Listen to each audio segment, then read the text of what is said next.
Sir നമസ്കാരം. നമസ്കാരം. തെരഞ്ഞെടുപ്പ് ഫലം മെയ് 4 പ്രഖ്യാപിക്കാനിരിക്കുന്നു.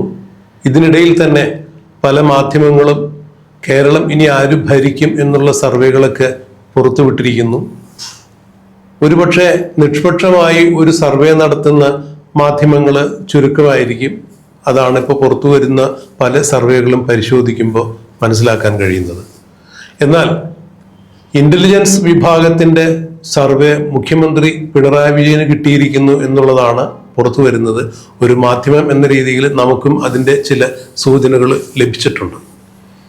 ആഭ്യന്തര മന്ത്രി കൂടിയായ മുഖ്യമന്ത്രി പിണറായി വിജയന് കേരളത്തിൽ ദൈനംദിനം നടക്കുന്ന വിഷയങ്ങളെക്കുറിച്ച്, സംഭവങ്ങളെക്കുറിച്ച് ഇന്റലിജൻസ് വിഭാഗം കൃത്യമായി തന്നെ റിപ്പോർട്ട് ചെയ്യാറുണ്ട്. അങ്ങനെയെങ്കിൽ ഈ കഴിഞ്ഞ തെരഞ്ഞെടുപ്പുമായി ബന്ധപ്പെട്ട് കേരളത്തിൽ ഇനി എന്താണൊരു മാറ്റം ഉണ്ടാവുക എന്നുള്ളതും, അതുപോലെ തന്നെ എന്തായിരിക്കും കേരളത്തിൽ ഉണ്ടാകുന്ന രാഷ്ട്രീയ മാറ്റം എന്നുള്ളതും കൃത്യമായി ഒരു ഇന്റലിജൻസ് റിപ്പോർട്ട് മുഖ്യമന്ത്രി പിണറായി വിജയന് കിട്ടിയിരിക്കുന്നു. അതിനുശേഷം അദ്ദേഹം വളരെ അസ്വസ്ഥനാണ് എന്നുള്ളതാണ് മനസ്സിലാക്കാൻ കഴിയുന്നത്.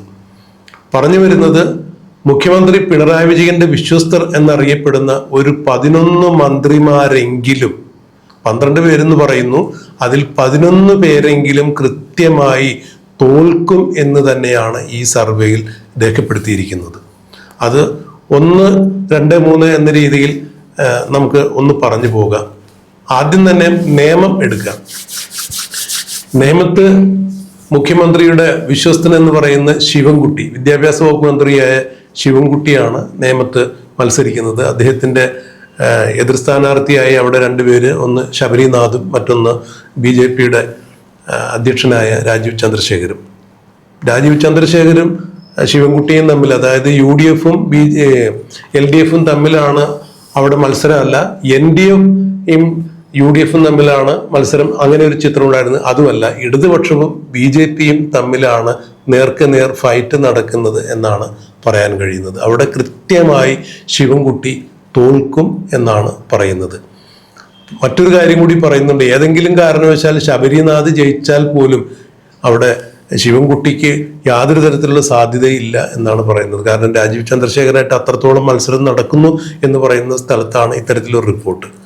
എങ്ങനെയാണ് സാർ ശിവൻകുട്ടിയുടെ ഒരു രാഷ്ട്രീയ ഭാവി ഈ തെരഞ്ഞെടുപ്പിൽ അവിടെ എന്താണ് നമ്മളവിടെ നോക്കേണ്ടത്? കഴിഞ്ഞ തവണ നേമത്ത് ഉണ്ടായുള്ള അട്ടിമറി വിജയം എന്ന് പറയുന്നത്, BJP 2 തവണ വിജയിച്ച സീറ്റിൽ ദുർബലരായ UDF സ്ഥാനാർത്ഥികളായിരുന്നു ഉണ്ടായിരുന്നത്. ചാരുപ്പാറ രവി പോലുള്ള ജനതാദളിന്റെ സ്ഥാനാർത്ഥിയെ കൊണ്ട് നിർത്തി വെറും 13,000 വോട്ടാണ് കിട്ടിയിരുന്നത്. എന്നാൽ 36,000 വോട്ടാക്കി അത് ഉയർത്തി K മുരളീധരൻ അവിടെ മത്സരിക്കുകയും ആ സന്ദർഭത്തിൽ BJPയിലേക്ക് പോയ കുറെ വോട്ടുകൾ കോൺഗ്രസിലേക്ക് വരികയും ചെയ്തതുകൊണ്ടാണ് കഴിഞ്ഞ തവണ CPMന് അവിടെ വിജയിക്കാൻ, ശിവൻകുട്ടിക്ക് അവിടെ വിജയിക്കാൻ പറ്റിയത്. എന്നാൽ ഇപ്പോഴത്തെ തദ്ദേശ സ്വയംഭരണ തെരഞ്ഞെടുപ്പിൽ അവിടെ CPM വളരെ പിന്നോട്ട് പോവുകയുണ്ടായി. അതിലുപരിയായിട്ട് പുതിയൊരു കോൺഗ്രസിന്റെ സ്ഥാനാർത്ഥിയായിട്ട് വന്നത് ശബരിനാഥായിരുന്നു. ഇവരുടെ BJPയുടെ സ്ഥാനാർത്ഥി രാജീവ് ചന്ദ്രശേഖർ. അവിടെ BJPക്ക് ശക്തമായ അടിവേരുള്ള സ്ഥലമാണെങ്കിലും ഇപ്പോൾ ലാസ്റ്റ് ഉണ്ടായിട്ടുള്ള ഒരു മുന്നേറ്റം എന്ന് പറയുന്നത് പാറശാലയിൽ തൊട്ടടുത്തായിട്ട് തമിഴ്നാട്ടിൽ CSI സഭയുടെ ഒരാളെ, പ്രവീണിനെ സ്ഥാനാർത്ഥിയാക്കി. അത് തിരുവനന്തപുരത്തെ മറ്റു മണ്ഡലങ്ങൾക്കെല്ലാം ബാധകമാണ്. പ്രത്യേകിച്ചും നേമത്തും നാടാർ വോട്ടുകൾ വലിയ തോതിലുള്ള സ്ഥലമാണ്. ആ നാടാർ വോട്ടുകൾ ഒറ്റക്കെട്ടായിട്ട് ശബരിനാഥനിലേക്ക് പോയി എന്നുള്ളതാണ് അവസാനം പോകുന്ന വിവരം. അതുവഴി നേമത്ത് അട്ടിമറി വിജയം നേടും. അതുപോലെ BJPയുടെ ഒരു വിഭാഗം ആളുകൾ ശബരിനാഥിലേക്ക് വോട്ട് ചെയ്തു. കാരണം രാജീവ് ചന്ദ്രശേഖരനോട് വിയോജിപ്പുള്ള ഒരു വിഭാഗം BJP പ്രവർത്തകർ ബോധപൂർവം തന്നെ അവരെ അട്ടിമറിക്ക് വേണ്ടി ശ്രമിച്ചു എന്നുള്ള കാര്യമുണ്ട്. എന്തായാലും അവിടെ ഒരു ഈക്വൽ ഫൈറ്റ് തന്നെയാണ് നടന്നിട്ടുള്ളത്.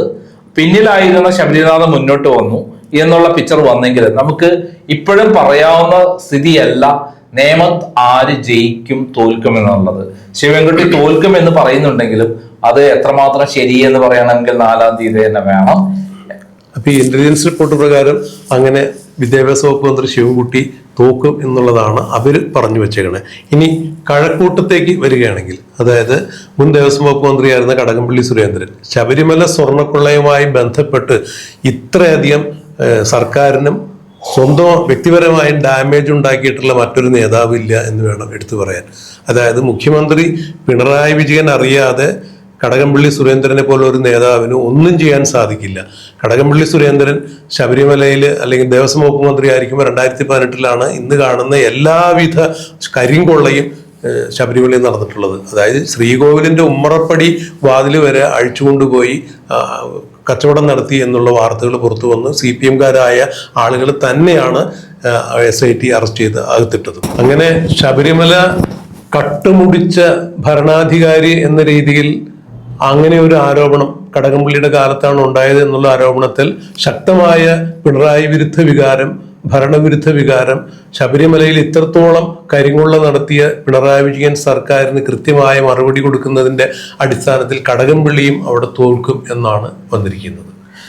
അതായത് കഴക്കൂട്ടം മണ്ഡലത്തിൽ ഞാൻ നേരിട്ട് പോയിട്ടുള്ളതാണ്. അവിടെ പ്രവർത്തനങ്ങളിലെ മികവ് കൊണ്ട് മുരളീധരനാണ് ഏറ്റവും മുന്നിലുള്ളത്. അതായത് നമ്മളെ പണം കൊണ്ടും എല്ലാത്തരം സ്വാധീനം കൊണ്ട് അദ്ദേഹം അതേപോലെ തന്നെയുള്ള ഒരാളാണ് കടകംപള്ളിന്റെ ഒരു പ്രത്യേകത പറഞ്ഞാൽ അദ്ദേഹം ഭയങ്കരമായുള്ള അഴിമതി നടത്തിയുള്ളതാണ്, തട്ടിപ്പുകാരനാണ്, പെണ്ണുപിടിയനാണ്, ഇതൊക്കെ പരസ്യമായിട്ടുള്ള കാര്യമാണ്. പക്ഷെ അദ്ദേഹം എല്ലാ വീടുകളിലും അദ്ദേഹം ഈ കല്യാണം അതേപോലെ മറ്റുള്ള ചടങ്ങുകളിൽ കൃത്യമായി പങ്കെടുക്കുകയും മരണകാര്യത്തിലായാലും അദ്ദേഹം കൃത്യമായി പങ്കെടുക്കുകയും അവിടെയൊക്കെ തന്നെ ആളുകളെ കയ്യിലെടുക്കാനുള്ള തന്ത്രങ്ങൾ അറിയുന്ന ഒരാളാണ്. സാന്നിധ്യം അറിയാം. അപ്പൊ ആളുകളെ പറ്റിച്ച് എങ്ങനെ വോട്ട് നേടാം എന്ന് കൃത്യമായി അറിയുന്ന ഒരാളാണ്. ശരത് ചന്ദ്ര പ്രസാദ് ആ നാട്ടുകാരനാണ്. ശരത് പ്രസാദ് ആണ് അവിടെ UDF സ്ഥാനാർത്ഥിയായി വന്നത്. അവിടെ വിജയം ആരൊക്കെയാണ് എന്ന് നമുക്ക് പറഞ്ഞില്ല. ഇപ്പോഴത്തെ മന്ത്രിയൊന്നല്ല, കടകംപള്ളി പഴയ മന്ത്രിയാണ്. ഇനി നമ്മൾ ഇങ്ങോട്ട് കയറി വന്ന് ഇതാണ് അവിടുത്തെ സ്ഥിതി എന്നുള്ളതാണ് എനിക്ക്. പിന്നെ തിരുവനന്തപുരത്തൊരു ഇപ്പോഴത്തെ ഏറ്റവും വലിയൊരു ട്രെൻഡ് ഉണ്ടായിട്ടുണ്ട്. ആ ട്രെൻഡ് എന്ന് പറഞ്ഞാൽ ഏറ്റവും അധികം സർക്കാർ ജീവനക്കാരുള്ള സ്ഥലമാണ് ഈ പറയുന്ന കഴക്കൂട്ടം. അപ്പൊ അവിടെ വലിയ തോതിൽ സർക്കാർ ജീവനക്കാർ ഒന്നടങ്കം UDF-ന് അനുകൂലമായി വോട്ട് ചെയ്തു എന്ന് പറയുന്നുണ്ട്. പിന്നെ മുരളീധരനെതിരെയുള്ള BJP ഒരു ഭാഗം UDF-ന് വോട്ട് ചെയ്തു എന്ന് പറയുന്നുണ്ട്. CPM-നെതിരെയുള്ള സാധാരണ പ്രവർത്തകർ UDF-ന് അനുകൂലമായി വോട്ട് ചെയ്തു എന്ന് പറയുന്നുണ്ട്. ഭരണവിരുദ്ധ വികാരം ആഞ്ഞടിച്ചിട്ടുണ്ട്. പിന്നെ ഈ വിശ്വാസികൾ ഏറ്റുള്ള സ്ഥലമാണ് കഴക്കൂട്ടം. അത്തരം വോട്ടുകളും UDF-ന് പോയി എന്ന് പറയുന്നുണ്ട്.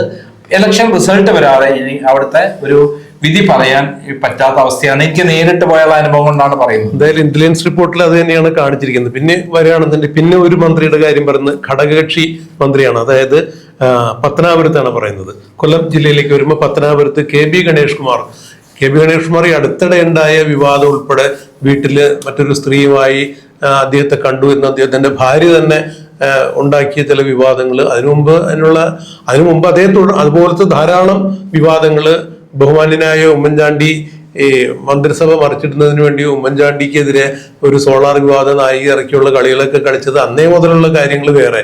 അപ്പൊ ഇത്തരം പല സംഭവങ്ങളും കണക്കിലെടുക്കുമ്പോൾ KB ഗണേഷ് കുമാറിന്റെ പതനം ഉറപ്പാണെന്നാണ് പറയുന്നത്. ജ്യോതികുമാർ ചാമക്കാല അവിടെ ജയം നേടും എന്നാണ് പറയുന്നത്. അതായത് ജ്യോതികുമാർ ചാമക്കാല വിജയിക്കുന്നതിന് 2 ഘടകങ്ങളുണ്ട്. അവിടെ ഗണേഷ് കുമാർ തോൽക്കും എന്നുള്ള കാര്യത്തിൽ യാതൊരു സംശയമില്ല. ദയനീയമായ പരാജയമായിരിക്കും. അതിൽ ഏറ്റവും പ്രധാനപ്പെട്ടത് ഗണേഷ് കുമാറിന്റെ പറ്റിയുള്ള വ്യാപകമായിട്ടുള്ള പെണ്ണ് വിഷയങ്ങൾ കടന്നു വന്നത്.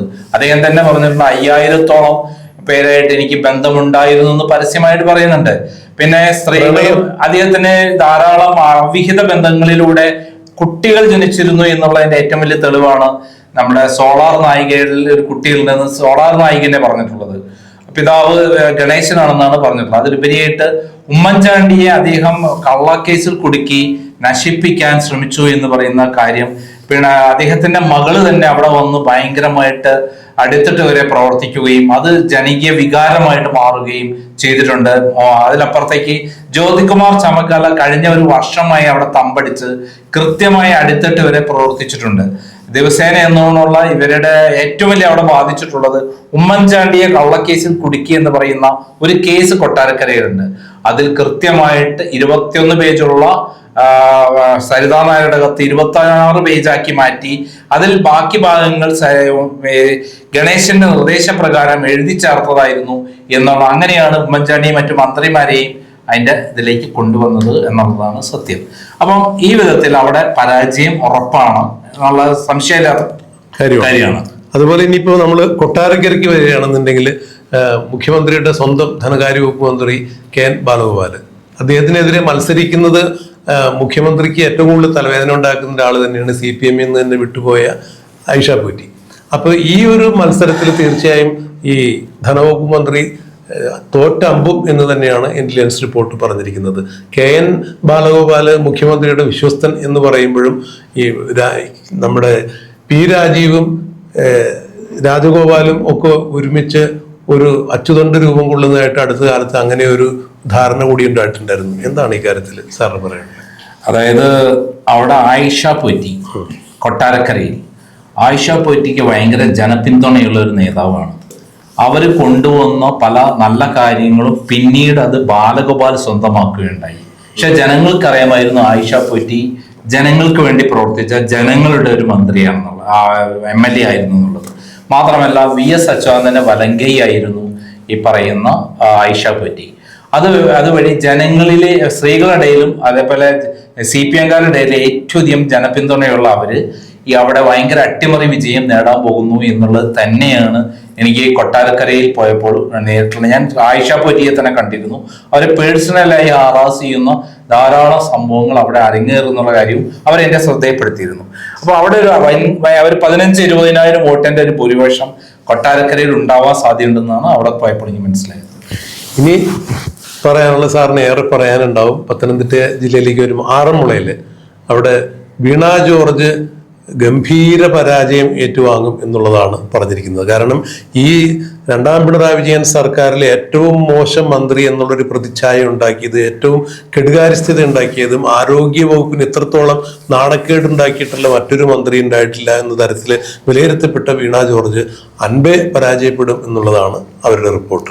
അതായത് ഒന്നാം പിണറായി മന്ത്രിസഭയിൽ ആരോഗ്യ വകുപ്പാണ് പിണറായിക്ക് വലിയ നേട്ടങ്ങൾ ഉണ്ടാക്കിയതെങ്കിൽ രണ്ടാം പിണറായി മന്ത്രിസഭയിൽ ആദ്യത്തെ ആരോഗ്യമന്ത്രിയെ തന്നേക്കാളധികം ഭൂരിപക്ഷം കിട്ടി.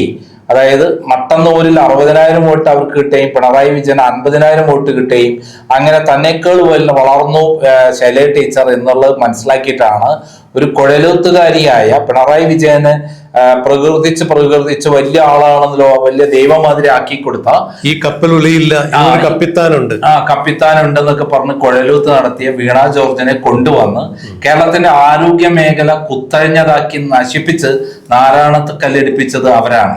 അവസാന കാലഘട്ടത്തിൽ എനിക്കെതിരെയൊക്കെ കള്ളക്കേസ് കൊടുക്കാൻ വേണ്ടി വീണ ജോർജിനെയാണ് പിണറായി വിജയൻ ഇറക്കിയത്. എന്ത് പറഞ്ഞാലും അനുസരിക്കുന്ന ഒരു മന്ത്രിയാണല്ലോ. അപ്പൊ അവര് കണ്ണൂരിൽ പോയപ്പോ അവിടെ KSU വിദ്യാർത്ഥികളെ കരിങ്കൊടി കാണിച്ചു എന്നുള്ള പേരിൽ അവര് പോലീസ് പിടിച്ചുകൊണ്ടായ ശേഷം പരസ്യമായി വെല്ലുവിളിക്കും, പിന്നീട് അവർക്ക് ആയുധം ഉപയോഗിച്ച് ആക്രമിച്ചു എന്ന് പറയുന്ന ഒരു കഥ ഉണ്ടാക്കുകയും പിന്നീട് അവർ ഹോസ്പിറ്റലിൽ കടന്നുമായ നാടകമെല്ലാം കണ്ട് ജനങ്ങൾ വെറുത്ത് അറപ്പുള്ള ഒരാളാണ് അവര് അവിടെ ധൈര്യമായി പരാജയപ്പെടുമെന്നാണ് ഞാൻ അവിടെ പോയപ്പോൾ നേരിട്ട് മനസ്സിലാക്കിയിട്ടുള്ളത്. ഇനി നമ്മൾ കോട്ടയം ജില്ലയിലേക്ക് വരികയാണെങ്കിൽ ഏറ്റുമാനൂര് മുഖ്യമന്ത്രിയുടെ മനസാക്ഷി സൂക്ഷിപ്പുകാരൻ എന്നൊക്കെ പറയുന്ന VN വാസവൻ, തുറമുഖ വകുപ്പ് മന്ത്രി, ദേവസ്വം വകുപ്പ് മന്ത്രി, ഈ ശബരിമല സ്വർണ്ണക്കൊള്ളയുമായി ബന്ധപ്പെട്ട് വാസവന്റെ പേര് നേരിട്ട് പറയപ്പെടുന്നില്ലെങ്കിലും അദ്ദേഹവും ഈ ശബരിമല സ്വർണ്ണക്കൊള്ളയുമായി ബന്ധപ്പെട്ട് അദ്ദേഹത്തിന്റെ കൃത്യമായ ഇടപെടലുകൾ ഉണ്ടായിട്ടില്ല. ആ കാര്യങ്ങൾ പിന്നെ അദാനിയുമായി ബന്ധപ്പെട്ട് തുറമുഖവുമായി ബന്ധപ്പെട്ട് ഇദ്ദേഹത്തിന് പറയപ്പെടുന്ന ചില കാര്യങ്ങൾ, അങ്ങനെ പല കാര്യങ്ങളിലും മുഖ്യമന്ത്രി പിണറായി വിജയന്റെ മനസാക്ഷി സൂക്ഷിപ്പുകാരൻ എന്നറിയപ്പെടുന്ന VN വാസവനും ഇക്കുറി ഏറ്റുമാനൂര് തോക്കും എന്ന് തന്നെയാണ് പറയപ്പെടുന്നത്. വാസവൻ തോക്കുന്നതിന് പ്രധാനപ്പെട്ട കാരണം എന്ന് പറയുന്നത് അദ്ദേഹം മുമ്പ് ഇളംകുളം ബാങ്ക് തട്ടിപ്പ് വീരനായിരുന്നു. ക്രൈം അദ്ദേഹത്തിനെതിരെ വാർത്ത പ്രസിദ്ധീകരിച്ചിട്ടുണ്ട്. അദ്ദേഹം എനിക്കെതിരെ 10 കോടി രൂപ നോട്ടീസ് അയച്ചിട്ട് ഇതുവരെ കേസൊന്നും ഫയൽ ചെയ്തിട്ടില്ല. അതിനർത്ഥം ഇളംകുളം ബാങ്ക് തട്ടിപ്പിൽ അദ്ദേഹം കുറ്റം ചെയ്തു എന്ന് അദ്ദേഹം തന്നെ അംഗീകരിക്കുന്നതാണ്. മാത്രമല്ല അദ്ദേഹം കള്ള് ഷാപ്പിലെ കറിവെപ്പുകാരനൊക്കെ ആയിരുന്നു. അതെന്തെങ്കിലും ആവട്ടെ, അത് തൊഴിലുമായി ബന്ധപ്പെട്ട കാര്യം. അങ്ങനെയുള്ള ആള് തട്ടിപ്പും വെട്ടിപ്പിലൂടെയാണ് റെഡ്കോ എന്ന് പറയുന്ന സ്ഥാപനത്തിന്റെ ഡയറക്ടറൊക്കെ ആയി അങ്ങനെ പിണറായി വിജയന്റെ തട്ടിപ്പുകൾക്ക് കൂട്ടുനിന്നെടുത്തുകൊണ്ടാണ് അദ്ദേഹം വളർന്നത്. പിന്നീട് അദ്ദേഹത്തിന്റെ മരുമകനെ പിണറായി വിജയന്റെ രഹസ്യ പോലീസ് കാവൽക്കാരനായി മാറ്റി എല്ലാവരെയും ഫോണുകളൊക്കെ ചോർത്തി അങ്ങനെയാണ് അദ്ദേഹം വിശ്വസ്തനായത്. പിന്നീട് ഈ അദ്ദേഹം ഇപ്പം വന്ന ശബരിമല കൊള്ളയുമായിട്ട് ബന്ധപ്പെട്ട കാര്യത്തിൽ കൃത്യമായി ഇപ്പോഴത്തെ ദേവസ്വം ബോർഡ് പ്രസിഡന്റ് പ്രശാന്ത് നടത്തിയ തട്ടിപ്പുകൾക്കെല്ലാം പിന്നിൽ നിന്നുകൊണ്ട് പ്രവർത്തിച്ചിട്ടുള്ളത് ഇദ്ദേഹമാണ്. അവസാനം നടന്ന സർവദേശീയ അയ്യപ്പ സംഗമം, ആഗോള അയ്യപ്പ സംഗമം നടത്തി അതിലൂടെ വെട്ടിപ്പ് നടത്തിയതിന്റെ പരിപൂർണ ഉത്തരവാദി ഇദ്ദേഹമാണ്. അപ്പൊ അങ്ങനെയുള്ള വാസവൻ അവിടെ ദയനീയമായി പരാജയപ്പെടും എന്നുള്ള തന്നെയാണ് ഏറ്റുമാനൂരിൽ നിന്ന് എനിക്ക് നേരിട്ട് ബോധ്യപ്പെട്ടിട്ടുള്ളത്. പിന്നീട് നമ്മൾ എറണാകുളത്തേക്ക് വരികയാണെന്നുണ്ടെങ്കിൽ പി രാജീവ്, അതായത് ജൂനിയർ പിണറായി എന്നൊക്കെ വിളിക്കുന്ന രാഷ്ട്രീയത്തിൽ അങ്ങനെ അറിയപ്പെടുന്ന പി രാജീവ് കേരളത്തിന്റെ വ്യാവസായിക തലസ്ഥാനം എന്നറിയപ്പെടുന്ന എറണാകുളത്ത്, അദ്ദേഹം കളമശ്ശേരി മണ്ഡലത്തിലാണ് മത്സരിക്കുന്നത്. അത് UDFന്റെ വലിയ മണ്ഡലമായിരുന്നു. പിന്നീട് അത് ഇബ്രാഹിം കുഞ്ഞിന് ശേഷം അദ്ദേഹത്തിന്റെ മകൻ ഗഫൂർ മത്സരിക്കുന്നു. കഴിഞ്ഞ പ്രാവശ്യം അവർക്ക് കാലിടറി ലീവിന്റെ ഇടയിൽ തന്നെ ഉണ്ടായിരുന്ന പ്രശ്നങ്ങളാണ് അവർക്ക് പരാജയത്തിലേക്ക് നയിച്ചത് എന്ന് പറയുമ്പോൾ ഇക്കുറി രാജീവ് കളമശ്ശേരി മണ്ഡലത്തിൽ പരാജയപ്പെടും എന്ന് തന്നെയാണ് പറയുന്നത്. രാജീവിനെ സംബന്ധിച്ചിടത്തോളം ഇപ്പൊ അവിടെ ഉണ്ടായിട്ടുള്ള ഏറ്റവും വലിയ അട്ടിമറി വരാൻ പോകുന്നത്, ഒന്ന്, അദ്ദേഹം 3.5 ലക്ഷം 4.5 ലക്ഷം ഇവിടെ ബിസിനസ്സുകൾ ആരംഭിച്ചു പച്ചക്കള്ളം പറഞ്ഞു. പുതിയ ഒരു കച്ചവടവും പുതിയതായ ഒരു ബിസിനസ്സും ഇവിടെ കൊണ്ടുവന്നിട്ടില്ല. പകരം പ്രചരണം നടത്തുന്നതിൽ അദ്ദേഹം മിടുക്കനായിരുന്നു, ഒരു ഇതും കൊണ്ടുവന്നില്ല എന്നുള്ളതാണ് സത്യം. അതിലുപരിയായിട്ട് അവിടെ ഏറ്റവും അധികം ഇപ്പൊ തിരിച്ചടിയായി മാറിക്കൊണ്ടിരിക്കുന്നത് ഇബ്രാഹിം കുഞ്ഞിന്റെ മകനാണ് മത്സരം. ഇബ്രാഹിം കുഞ്ഞിനെ അദ്ദേഹം പാലാരിവട്ടം പാലവുമായി ബന്ധപ്പെട്ട ഒരു അഴിമതി കേസ് കൊണ്ടുവരികയും എന്നിട്ട് പബ്ലിക്കായിട്ട് അദ്ദേഹത്തെ പോലീസിനെ ഉപയോഗിച്ച് അദ്ദേഹത്തെ അറസ്റ്റ് ചെയ്യുകയും ചെയ്തു. അദ്ദേഹം ക്യാൻസർ രോഗിയായിട്ട് പോലും ഒരു മര്യാദ കാണിച്ചിട്ടില്ല. അതിനുശേഷം ആ കേസ് എവിടെ എത്തിയില്ല. അതിന്റെ ഈ പൊതുമരാമത്ത് വകുപ്പ് സെക്രട്ടറി അനീഷിനടക്കം ഇതുവരെ പ്രതിയാക്കിയില്ല. ആ കേസ് തുമ്പും വാലില്ലാതെ കിടക്കണം. അതായത് ഈ ഇദ്ദേഹത്തെ ഒരു ക്യാൻസർ രോഗിയായ അവിടെ ജനങ്ങൾക്ക് നല്ല കാര്യങ്ങൾ മാത്രം ചെയ്തിരുന്നു, അതിന് പാവപ്പെട്ടവർക്ക് കയ്യിൽ നിന്ന് പൈസ എടുത്തു കൊടുത്തോണ്ടിരുന്ന ഇബ്രാഹിം കുഞ്ഞിനെ വേട്ടയാടി കൊന്നത് ഇദ്ദേഹമാണ് എന്നുള്ള ഒരു വലിയ പ്രചരണം അവിടെയുണ്ട്. ഞങ്ങൾ അവിടെ പോയിട്ട് പബ്ലിക് ഒപ്പീനിയൻ എടുത്തപ്പോൾ അദ്ദേഹത്തിനെതിരെയാണ് അവിടുത്തെ ജനം കംപ്ലീറ്റ് എന്നുള്ളതാണ് ഞാൻ മനസ്സിലാക്കി. എനിക്ക് തോന്നുന്നത് 10,000, 20,000 വോട്ടിന് അവിടെ തോൽക്കാനുള്ള സാധ്യതയും ഞാൻ കാണുന്നുണ്ട് അവിടെ. പിന്നെ മലപ്പുറത്തേക്ക് മുൻ മന്ത്രി, അതായത് കെ ടി ജലീൽ തവനൂര് പരാജയപ്പെടും.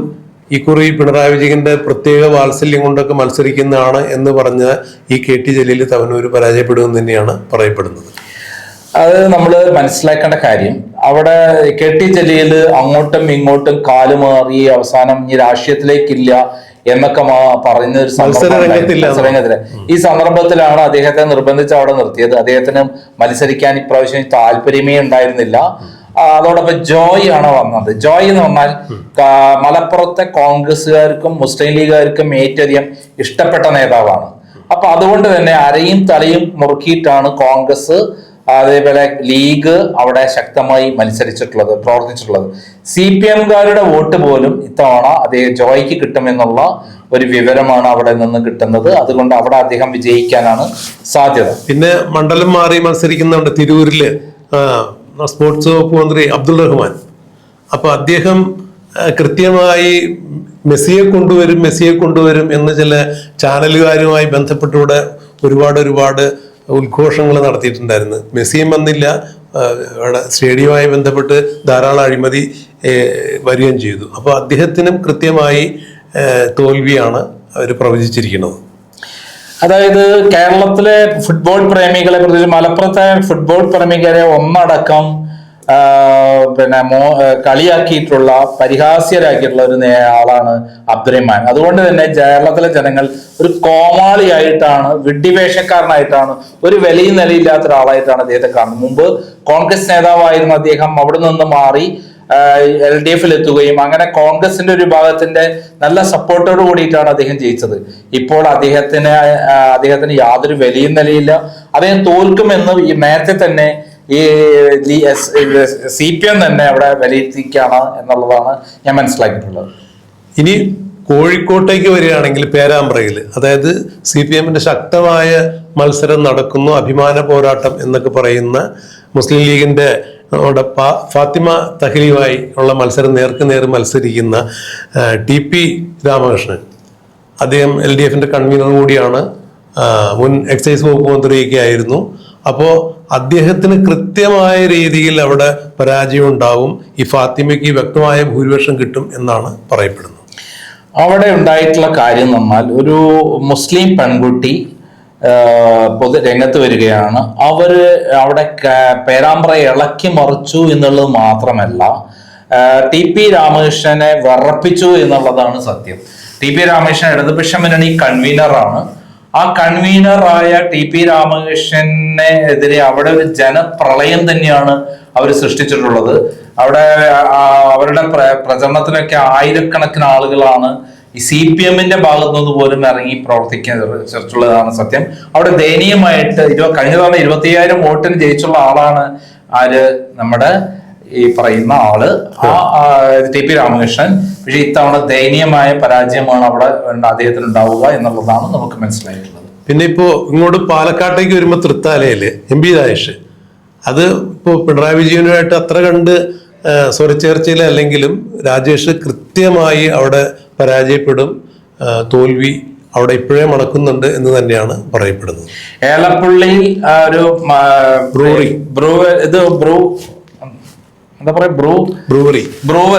ബ്രൂവറി കൊണ്ടുവരുന്നതുമായി ബന്ധപ്പെട്ട് അവിടെ കുടിവെള്ളം അടക്കം നിഷേധിച്ചുകൊണ്ടുള്ള അദ്ദേഹത്തിന്റെ പ്രവർത്തനം പാലക്കാടുകാർക്ക് എല്ലാവർക്കും ഭയങ്കരമായിട്ടുണ്ട്. അത് വലിയ അഴിമതിയാണ് നടന്നിട്ടുള്ളതെന്ന് വളരെ പച്ചയായിട്ടുള്ള കാര്യമാണ്.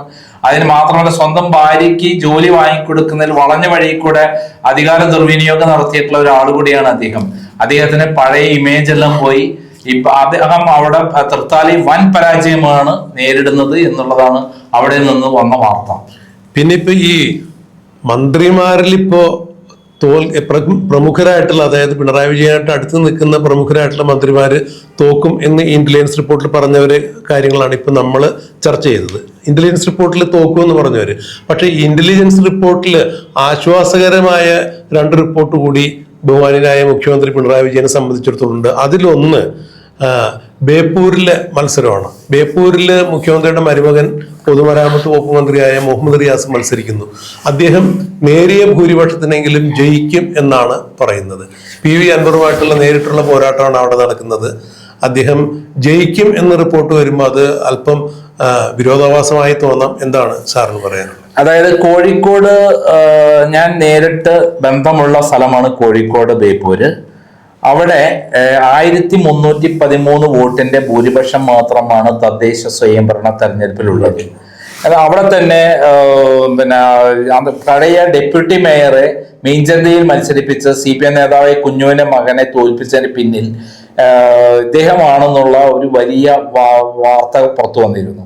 CPM-ന്റെ ഉള്ളിൽ നിന്ന് തന്നെ വലിയ തോതിലുള്ള ഒരു ഒഴുക്ക് UDF-ലേക്ക് ഉണ്ടാവുകയും അവിടെ ഏറ്റവും വെറുപ്പോ അറപ്പുള്ള ഒരു നേതാവായിട്ട് ഈ മുഹമ്മദ് റിയാസ് മാറുകയും ചെയ്തിരുന്നു. പ്രത്യേകിച്ചും പ്രദീപ് കുമാറിനെയൊക്കെ തോൽപ്പിക്കാൻ വേണ്ടി, ലോക്സഭാ ഇലക്ഷനിൽ തോൽപ്പിക്കാൻ വേണ്ടി അരയും തലയും മുറുക്കി പ്രവർത്തിച്ചുള്ള ഒരാളാണ് ഈ പറയുന്ന റിയാസ്. അതിന്റെ പ്രതിഫലനം ഇത്തവണ ബേപ്പൂരിലുണ്ടാകും. എല്ലാ മേഖലകളിലും അവിടെ CPM-ന്റെ സാധാരണ പ്രവർത്തകർ അദ്ദേഹത്തിനെതിരെ മറച്ചു കുത്തി എന്നുള്ള വാർത്തകളാണ് പുറത്തുവരുന്നത്. മാത്രമല്ല, PV അൻവറിന് ഒരു ചുരുങ്ങിയത് 10,000 വോട്ടെങ്കിലും സ്വന്തമായി പിടിക്കാനുള്ള കപ്പാസിറ്റി ഉണ്ട്. PV അൻവറിന്റെ ആളുകൾ നിയുക്ത MLA-ക്ക് സ്വാഗതം എന്ന് പറഞ്ഞ ബോർഡ് ഫ്ലക്സ് വരെ വെച്ച് തുടങ്ങി. അപ്പം അവിടെ ഒരു ദയനീയമായ പരാജയമാണ് ഞാൻ കാണുന്നത്. കോഴിക്കോട് ജില്ലയിലെ 13 സീറ്റുകളും UDF കൊണ്ടുപോകുന്നു പറയുന്ന വളരെ ഞെട്ടലുണ്ടാക്കുന്ന ഒരു സംഭവമാണ് CPM-ന്റെ മുന്നിലുള്ളത് എന്നുകൂടിയാണ് ഞാൻ മനസ്സിലാക്കുന്നത്. മറ്റൊന്ന്, മുഖ്യമന്ത്രി പിണറായി വിജയൻ ആശ്വാസകരമായി പറയുന്ന ഒരു വിജയം ചെങ്ങന്നൂരില് ഭരണഘടനയിൽ കുന്തവും കുടച്ചക്രം എഴുതി വെച്ചു എന്ന് പറഞ്ഞ വിവാദ നായകനായ സജി ചെറിയാനാണ്. ഇപ്പൊ അമ്പലപ്പുഴ ആലപ്പുഴയില് G സുധാകരന്റെ പാർട്ടി വിട്ട് പിന്നെ UDF പക്ഷത്ത് നിന്നുള്ള മത്സരത്തിനൊക്കെ ഏറ്റവും കൂടുതൽ വിവാദം സൃഷ്ടിച്ച ചെങ്ങന്നൂരിൽ സജി ചെറിയാൻ കഷ്ടി രക്ഷപ്പെടും എന്നാണ്, ജയിക്കും എന്നാണ് ഇന്റലിജൻസ് റിപ്പോർട്ട് പറയുന്നത്. അതില് അത്ര കണ്ട് വിശ്വാസയോഗ്യമായ ഒരു റിപ്പോർട്ടായിട്ട് തോന്നുന്നില്ല. എന്ത് പറയുന്നു സാർ? അവിടെ അബി കുര്യാക്കോസ് ആണ് വർക്ക് ചെയ്യുന്നത്. കോൺഗ്രസിന്റെ ശക്തനായ ഒരു നേതാവിനെയാണ് ഇറക്കിയിരിക്കുന്നത്. എല്ലാ മേഖലകളിലും സ്വാധീനമുള്ള നിഷ്പക്ഷരായ ആളുകൾ തന്നെ വോട്ട് ചെയ്യുന്ന ഒരാളാണ് ഈ പറയുന്ന അബി കുര്യാക്കോസ്. അതേസമയത്ത് CPM ഉള്ളിൽ വലിയ തോതിലുള്ള ഒരു വിള്ളൽ സജി ചെറിയാനെതിരെ ഉണ്ടായിട്ടുണ്ട്. ജി സുധാകരൻ വന്നതോടുകൂടി ജി സുധാകരന്റെ അനുയായികൾ എന്ന് പറയുന്ന ആൾക്കാർ, അതേപോലെ VS അച്യുതാനന്ദന്റെ അനുയായികൾ എന്ന് പറയുന്ന ആളുകളും അവിടെ ശക്തമായി മറച്ചു കുത്തിയിട്ടുണ്ട് എന്നുള്ളതാണ് മനസ്സിലാക്കുന്നത്. വലിയ ഭൂരിപക്ഷത്തിനല്ലെങ്കിലും ചെറിയൊരു ഭൂരിപക്ഷത്തിന് അവിടെ അബി കുര്യാക്കോസ് ജയിക്കുമെന്നാണ് അവസാന ഘട്ടത്തിൽ ഞാൻ മനസ്സിലാക്കിയിട്ടുള്ളത്. പിന്നെ ഇതിപ്പോ മന്ത്രിമാര് ചേർന്ന് നിൽക്കുന്ന മന്ത്രിമാരുടെ ഒരു തോൽവിയാണ് അവര് ആ റിപ്പോർട്ടാണ് അവിടെ ഇന്റലിജൻസ് റിപ്പോർട്ട് കിട്ടിയെന്ന് പറഞ്ഞത്. പക്ഷെ അതിനോടൊപ്പം തന്നെ വളരെ ഞെട്ടിക്കുന്ന മറ്റൊരു റിപ്പോർട്ടും കൂടി പുറത്തു വന്നിട്ടുണ്ട്. അതായത് മുഖ്യമന്ത്രി പിണറായി വിജയനെ സംബന്ധിച്ചിടത്തോളം CPMന്റെ സംസ്ഥാന സെക്രട്ടറി MP ഗോവിന്ദനെ സംബന്ധിച്ചിടത്തോളം അത് ഞെട്ടിക്കുന്ന ഒരു കാര്യം കൂടി തന്നെയാണ്. തളിപ്പറമ്പിൽ PK ശ്യാമള വലിയ മാർജിനിൽ തോക്കും എന്നാണ് പറഞ്ഞിരിക്കുന്നത്. നമ്മള് അത് മന്ത്രിമാരല്ലാത്തതുകൊണ്ട് നമുക്ക് ഇതാവണ്ട, പക്ഷെ അവിടെ തോൽക്കും എന്നുള്ളതാണ്. അതിൽ വലിയായിട്ട് വേറൊരു മന്ത്രി അവിടെ തോൽക്കുന്നുണ്ട്. കണ്ണൂരിൽ നമ്മുടെ കടന്നപ്പള്ളി രാമേന്ദ്രൻ അവിടെ ദയനീയമായി തോൽക്കും എന്നുള്ള വിവരമാണ് നിൽക്കുന്നത്. 15,000-ൽ മേലെ വോട്ടിനായിരിക്കും അവിടെ തോൽവി ഉണ്ടാവുക. പിണറായി വിജയൻ ധർമ്മടത്ത് അദ്ദേഹം തന്നെ MV ജയരാജൻ തന്നെ പറഞ്ഞത് അങ്ങോട്ടും ഇങ്ങോട്ടും ഉണ്ടാകാം, പറയാൻ പറ്റില്ല എന്നുള്ളതാണ്. ഈസി ആയിരിക്കില്ല എന്നതാണ്. അവിടുത്തെ അബ്ദുൾ റഷീദ് പറയുന്ന 5,000 വോട്ടിന് ജയിക്കുന്നതാണ്. ഇതേപോലെ തന്നെയാണ് കഴിഞ്ഞ പ്രാവശ്യം മുഖ്യമന്ത്രി പിണറായി വിജയന് 50,000 വോട്ടിന്റെ ഭൂരിപക്ഷം ഉണ്ടായി. അതൊന്നും ഇപ്രാവശ്യം കിട്ടാൻ പോണില്ല. 2,300 വോട്ടിന്റെ ഭൂരിപക്ഷം മാത്രമാണ് ലോക്സഭാ തെരഞ്ഞെടുപ്പിൽ ഉണ്ടായിട്ടുള്ളത്. അപ്പൊ അവിടെ ഒരു അട്ടിമറി വിജയം ഉണ്ടാകും എന്നുള്ളതാണ് അവിടെ നിന്ന് പറയുന്നത്. ലോക്സഭയിൽ ധർമ്മടം പുറകെ പോയി. അപ്പൊ 2,300 വോട്ടിന്റെ ഭൂരിപക്ഷം UDF LDF ഉണ്ടായിരുന്നു. പിന്നെ നമ്മൾ വയനാട്ടിലെ എടുത്ത് നോക്കിക്കഴിഞ്ഞാൽ കേളു അവിടെ ദയനീയമായി തോൽക്കുമെന്ന് തന്നെ കൃത്യമായിട്ട് പ്രവചനം വന്നിട്ടുണ്ട്. ദയനീയമായിട്ടുള്ള പരാജയമായിരിക്കും അവിടെ ഉണ്ടാവുക എന്നുള്ളതാണ് കൃത്യമായിട്ടുള്ള കാര്യം. ഇതേപോലെ ബിന്ദു എന്ന് പറയുന്ന നമ്മുടെ വിജയരാഘവന്റെ ഭാര്യ ഉന്നത വിദ്യാഭ്യാസ വകുപ്പ് മന്ത്രി ഇരിഞ്ഞാൽക്കുടയിൽ നിന്ന് ജയിക്കില്ല, അവിടെ ഉണ്ണിയാടൻ വിജയിക്കുമെന്നുള്ള വിവരമാണ് പുറത്തു വന്നിട്ടുള്ളത്. വളരെ കൃത്യമായിട്ടുള്ള വിവരമാണ് പുറത്തു വന്നിട്ടുള്ളത് എന്നുള്ളതാണ് സത്യം. അപ്പൊ എന്തായാലും മുഖ്യമന്ത്രിയെ സംബന്ധിച്ചിടത്തോളം ഈ ഇന്റലിജൻസ് റിപ്പോർട്ട് അദ്ദേഹത്തിന്റെ ഒരു പടിയിറക്കത്തിന്റെ സൂചന തന്നെയാണ്. CPMന്റെ അല്ലെങ്കിൽ മുഖ്യമന്ത്രി പിണറായി വിജയന്റെ 2ാം ഭരണത്തിന്റെ മരണമണി മുഴങ്ങുന്ന ഒരു സൂചന തന്നെയാണ്. എന്തായാലും നമുക്ക് മെയ് 4-ാം തീയതി വരെ കാത്തിരിക്കാം. അതിനിടയിൽ ഈ പറഞ്ഞാൽ ഇനി മറ്റേതെങ്കിലും റിപ്പോർട്ടുകൾ പുറത്തു വരുമോ എന്നുള്ളത് കാത്തിരിക്കുക. അതായത് പിണറായി വിജയനും മറ്റു 20 മന്ത്രിമാരും തന്നെ തോൽക്കാൻ സാധ്യതയുണ്ട്. ഏറ്റവും മിനിമം 14 മന്ത്രിമാർ പിണറായി അടക്കം ചിലപ്പോൾ തോൽക്കാം എന്നുള്ളതാണ് സത്യം. ഇന്റലിജൻസ് റിപ്പോർട്ട് അപ്പുറത്തേക്കുള്ള കാര്യങ്ങൾ ഒരു ഭരണവിരുദ്ധ വികാരം പിണറായി വിരുദ്ധ വികാരം കൂടെ അതില് ആഞ്ഞടിക്കുന്നു എന്നുള്ളതാണ് സത്യം. BJPക്ക് പ്രവർത്തകർ CPM അണികൾ പോലും UDFന് അനുകൂലമായി ഈ ഭരണം മാറണം എന്നുള്ള ഉദ്ദേശത്തോടെ അത് വരാൻ സാധ്യത UDF ആണെന്ന് മനസ്സിലാക്കിക്കൊണ്ട് വോട്ട് ചെയ്തു എന്നുള്ള ഒരു കാര്യമാണ് നമ്മുടെ മുന്നിലുള്ള ആ സമയത്ത്. പിണറായി വിജയനും 20 മന്ത്രിമാരും തോറ്റാലും അത്ഭുതപ്പെടേണ്ടതില്ല എന്നുള്ളതാണ് സത്യം. എന്തായാലും നമുക്ക് മെയ് 4-ാം തീയതി കാത്തിരിക്കാം.